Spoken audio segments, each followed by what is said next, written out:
Welcome to the channel. In today's video, we are diving into different type of apheresis. What are they, how they work, and when they are used in the clinical practice. So from platelets to plasma and even leukocyte, each type of apheresis has a unique role. So let's explore them one by one.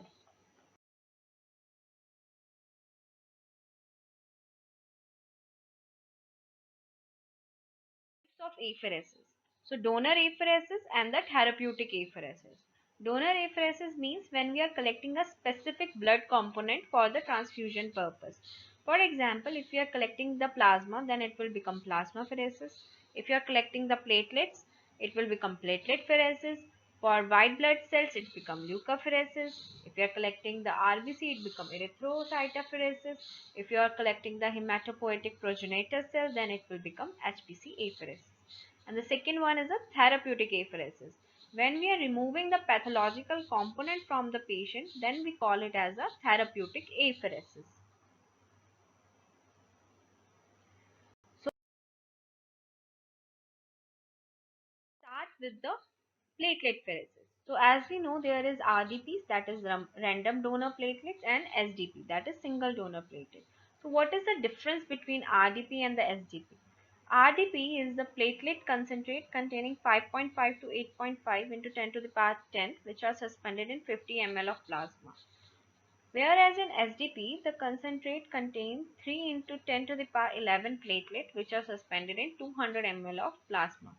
The WBC content in the RDP is 10 to the power 8 to the 10 to the power 9, whereas here the WBC content is lesser than the RDPs. RDP should be transfused through a bedside leukocyte reduction filter, whereas in SDP there is additional leukofilter is not necessary. Our red cells in RDPs is 0.5 ml, whereas red cell contaminates in the SDP is 0.001 to 0.007 ml. For the transfusion of as little as 0.03 ml RBC can stimulate the anti-G synthesis in the Rh negative recipient, whereas Rh negative patients do not need the immunoglobulin after the transfusion of Rh positive apheresis platelet. So in the RDPs, immunoglobulin may be given before or immediately after the transfusion. For the platelet pheresis, what is the procedure? So we have to go for the donor screening. You have to take age, identity, history of health, travel, medication, TTR risk factor into the consideration before you select the donor. What is the journal appearance? You have to do the arm inspection, weight, body temperature, heart rate, blood pressure check, and hematocrit check, as well as the platelet count. Now, for the preparation of the apheresis donor for the procedures, you will require the consent and the release of the medical information. You have to explain the procedure, how it should be done, what are the effects, and what have to be done after the post donation. You have to describe the possible risks, side effects, and what is will be the duration of the procedure. And we have to also disclose the testing which is performed in the TTR lab. Then you will go with the vein selection. So we have to minimize the donor discomfort and help to ensure that there should be adequate blood flow and reduce the possibility of incomplete collection. So most common site for the vein we are taking is the antecubital fossa. One or two suitable veins are needed for the single or dual arm procedure. Then we will go with the arm procedure. So skin at the side of the needle must be aseptically prepared and we have to minimize the risk of the bacterial contamination. Then we will do the phlebotomy. After the site is properly prepared, the vein puncture is done with a 16 or 18 gauge needle. Then apheresis procedure. In that machine of the apheresis, we have to enter the donor details, which include your height, weight, what is the platelet count, etc. So accordingly, this apheresis device will optimize the procedure for the donor and the product being collected. So the duration is depend on these parameters, and duration time will be approximately from 20 to 120 minutes. It depends on the donor size, vascular access, and the cell count.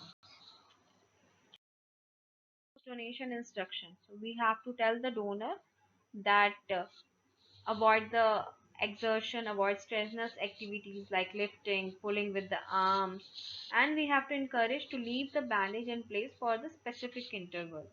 Then we have to tell the donor to have plenty of fluid, eat well for the next 24 hours.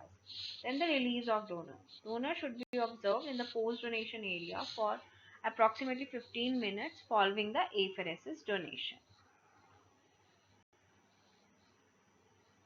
Duration 90 minutes. According to the donor, it should be optimized by the machine. Donor selection criteria includes your medication that interfere with the platelet function, like aspirin, antiplatelet drug. Then according to that, we have to defer the donor. For the aspirin, the defer period is of 48 hours. For antiplatelet drugs, it is 14 days. And in apheresis product, there should be a number of platelets which is like 3 into 10 to the power 11 in approximately 300 ml product volume, which will be the equivalent to 6 to 8 RDPs.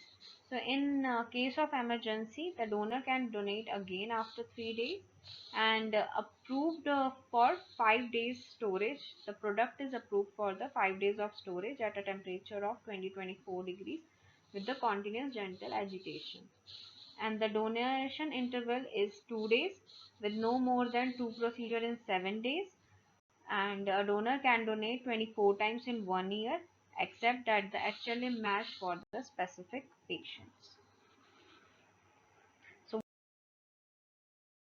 indications indications include thrombocytopenia, leukemia, aplastic anemia, sepsis, bone marrow transplant, organ transplant, surgery such as cardiopulmonary bypass surgery.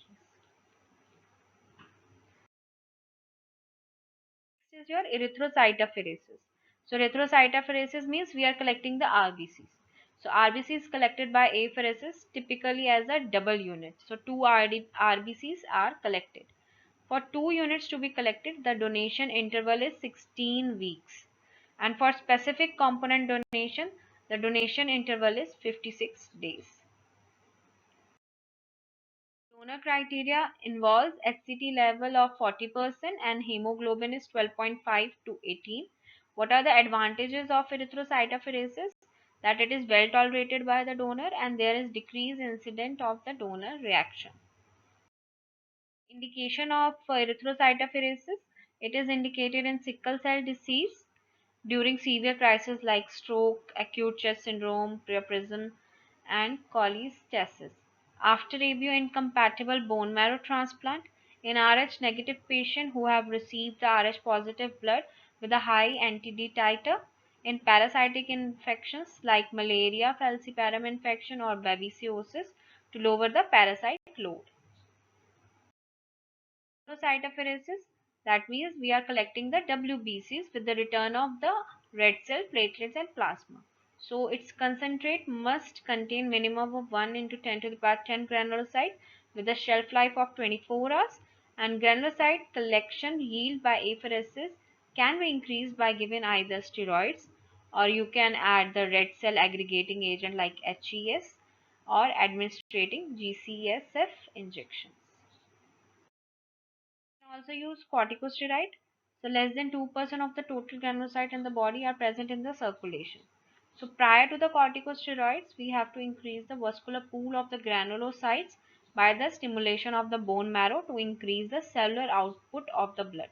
This can be done either by giving the dexamethasone or prednisolone, but there are also some adverse effects like it will exacerbate the diabetes, hypertension, GI ulcers, and these corticosteroids are contraindicated in a person who is having TB, glaucoma, or fungal infections.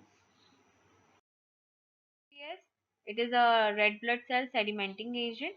So granulocytes at the bottom of the WBC in the centrifuge and in similar in the density to the RBC. Hence, such agents they will create a better separation between the RBC and the granulocyte.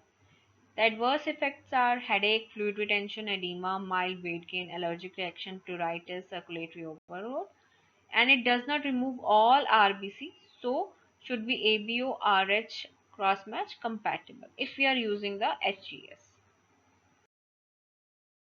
For GCF administration, It's a hematopoietic growth factor to the granulocyte donor, and it will increase the granulocyte yield.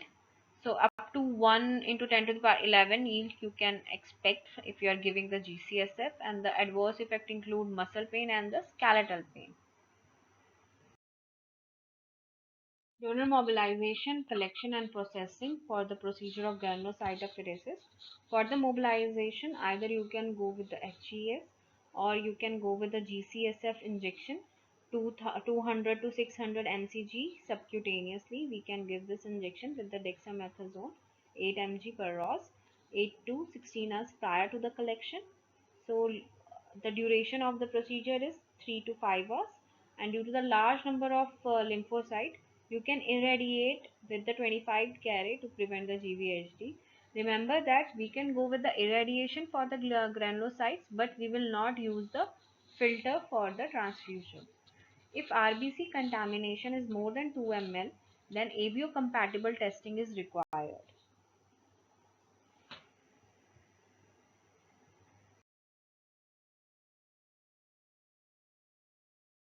Indications for granulocytopheresis: if absolute neutrophilic count is less than 500 microliter, there is evidence of bacterial or fungal infection that is unresponsive to appropriate treatment for more than 48 hours, or life-threatening condition. The patient is on chemotherapy or having aplastic anemia, neonatal sepsis, chronic granulomatous diseases, then in that cases you can go with the granulocytopheresis. Complications include transfusion reaction. There is very degree of cough, dyspnea, hypoxia, TB, GHD, infection transmission, HLA, aluminization.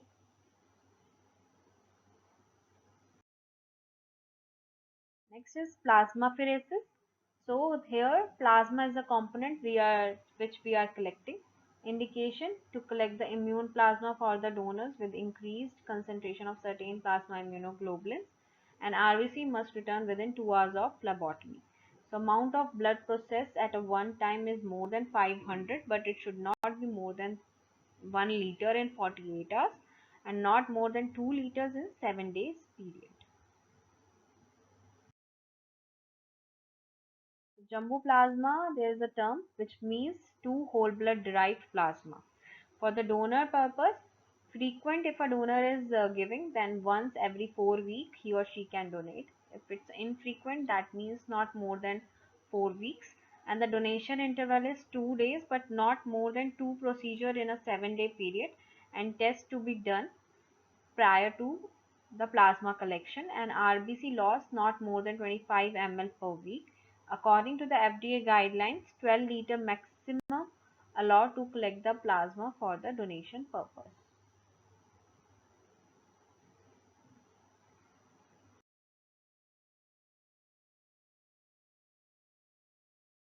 Therapeutic apheresis. The purpose is to remove the pathological agent which is present in the plasma, which is leading to some clinical symptoms, and the replacement fluid is given.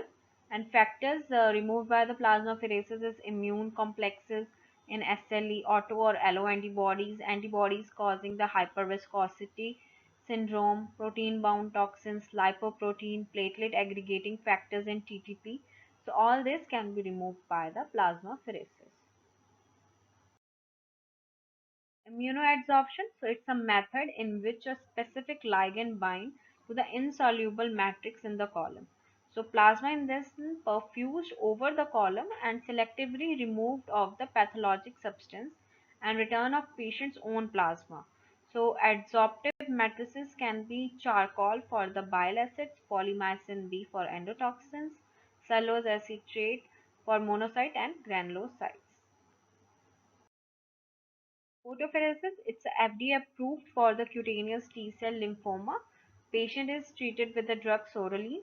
It will bind to the DNA of all nucleated cell, and leukocytopheresis is done. WBC, they are exposed to the UVA light, and this will activate the sorrelines and prevent the replication. These treated cells and then return to the patient. So where we can use the photopheresis, we can use this in scleroderma patient, rheumatoid arthritis patient, acute and chronic GVHD cases. That's all for today's video. Thank you. Like, share and subscribe the channel and video.